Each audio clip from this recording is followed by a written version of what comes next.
திறனற்ற தாவே அரசா மாறி இருக்கு அப்படின்னு சேலத்துல இந்த அம்பேத்கர் சிலை தொடர்பா 2 தரப்பினருக்கு மோதல் இருக்கு.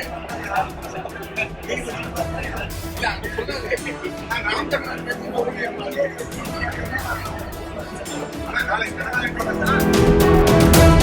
சேலத்தில் அம்பேத்கர் சிலை அமைப்பது குறித்து நாம் தமிழர் கட்சி தலைமை ஒருங்கிணைப்பாளர் சீமான் வெளியிட்ட அறிக்கை தொடர்பாக செய்தியாளர்கள் எழுப்பிய கேள்விக்கு கைத்தறித்துறை அமைச்சர் விஜய் பாலாஜி சீமான்னா யாருனா என கேள்வி எழுப்பியதோடு எம்எல்ஏ எம்பி கேட்டால் கூட பதில் சொல்லாமல் சீமான் யார் என பதில் கேள்வி எழுப்பினார். திறனற்ற தாவே அரசா மாறி இருக்கு அப்படின்னு சேலத்துல இந்த அம்பேத்கர் சிலை தொடர்பா 2 தரப்பினருக்கு மோதல் இருக்கு.